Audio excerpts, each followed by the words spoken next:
to ask you each for a performance tip that people can employ in their lives on a daily basis that will make them perform a little bit better. I think whatever you do, just enjoy it and believe in it. And I think often, as I said, sometimes we're always trying to please or do certain things to make other people happy. Just do it for you, and if whatever that means. And as long as you know you put in 110% and you work, you tried your best, that's what counts. And I think, and don't be afraid to make mistakes and stuff, because we will. As I said, even for ourselves, we're learning, we will make mistakes. And you don't always have to be perfect and get things perfect always. Yeah, it's good to get it perfect and set yourself a target, you get to that.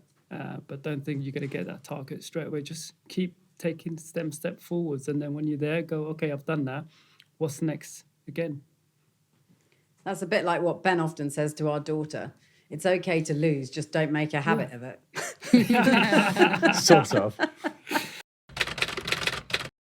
I think consistency and hard work, I know that's something that probably most people have heard before, but it really is the underlying key to performing well in anything. And I've learned that through running and even my studies as well, that you have to work hard on a consistent basis and be disciplined, but also take the pressure off.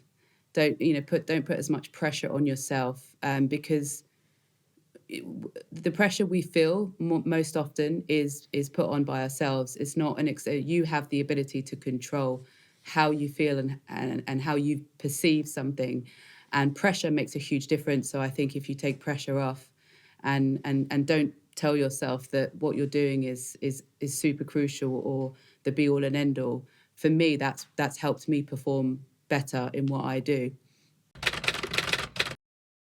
I was in the stadium for Super Saturday. What an amazing atmosphere that was. I mean, Mo, Tania, both of you, I mean, what was it like for you living through that particular day? Because it must have been extraordinary as an athlete competing in that environment. I mean, Mo, how did you sort of start that day? Did you start it in the usual way you do in competition, or was it different because it was London 2012? No, it was definitely different because 2012 it was huge for us, for all of us in Britain, and to obviously have the Olympic right on your doorstep, it added more pressure. And at the time, I remember thinking, each year as we got closer, it's coming. And then 2011 had a good year, so I was confident of my shape, but I knew it was going to be something different. And again, I was just trying to hold it down. And 2 days beforehand, when I turned up at the village where all the athletes are, you get your accreditation. At that point, yeah, it was quite nerve-wracking. But yeah, honestly, like looking back and actually even thinking back, it was like, oh my God, how did we do that? And with Ben and everyone, again, for all of us, I don't know, we didn't really appreciate it that time, or didn't think about it too much, because that's what we do as an athlete. You just kind of deal with it and just go and do what you can. But yeah, it's fascinating. I mean, talking about approaching that, I mean, probably biggest race of your life, really. And did you see that as a privilege to be in that stadium in the front of the home crowd, or were you more sort of crapping your pants, basically? Things, if it didn't work out, I mean, because it's. Yeah, no, we talk about it. Hopefully not the latter. Yeah. But it was leading up to it. Honestly, it was nerve-wracking, because you're like, what happened if that did go wrong? Or if often again as an athlete, you train so much towards it, and that's that point where you get to, and you like, between winning and losing can come down half a second, and people don't get remembered for coming fourth or fifth and stuff. But that's the margins are small. So in the same time, I was like, I just wanted to do well and obviously take that opportunity right in my hometown. And again, I just kind of, just kept cool and just went for it. Not enough, I don't think. Well, I would say this, being the supportive wife of this one, but I don't think enough is made of the other half's role in all this, in terms of, just how draining and emotionally exhausting that can be for the partner, because you sort of know that their other half is living through this, but they get the ability to affect change, whereas you've just got to watch it all unfold and pick up the pieces if it doesn't go well, and also obviously be involved in that sort of celebration if it does, and obviously that's what you ultimately want. So what was that day like for you? Could you tell Mo was extra nervous, or sort of how did your sort of role play out over the course of that day?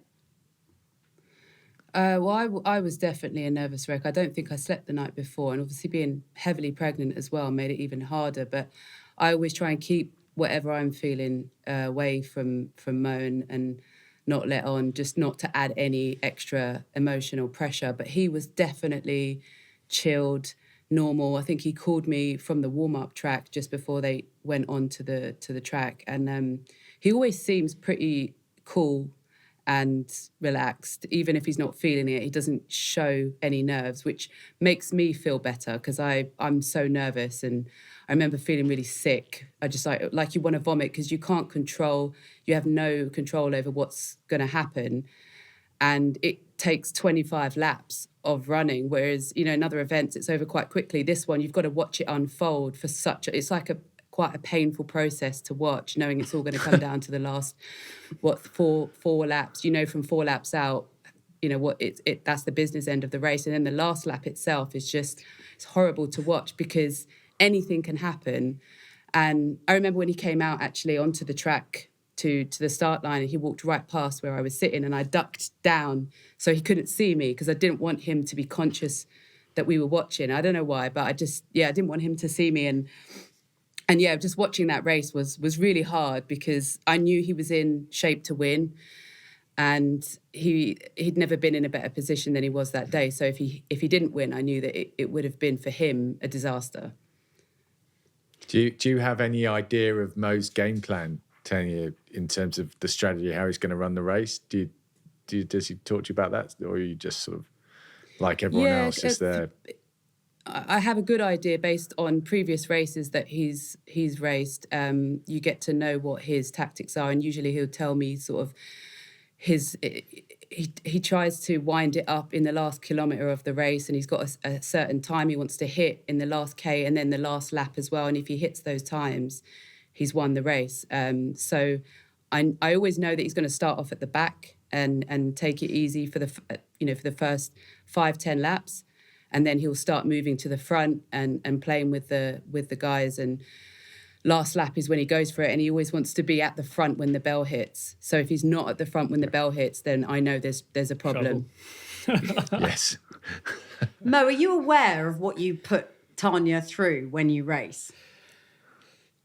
Yeah, I am aware of. But again, we do take it for granted, and having someone support you throughout your career, we were together before I made it. So she knows what goes in each day and over the years. In my running, you can control yourself. And again, this is where it comes in, and the other person, the other half, is watching it. It's difficult for them, I think, because even with my kids now, if one of them is competing, it's so much more harder. I'm nervous for them. And I don't know how you did it.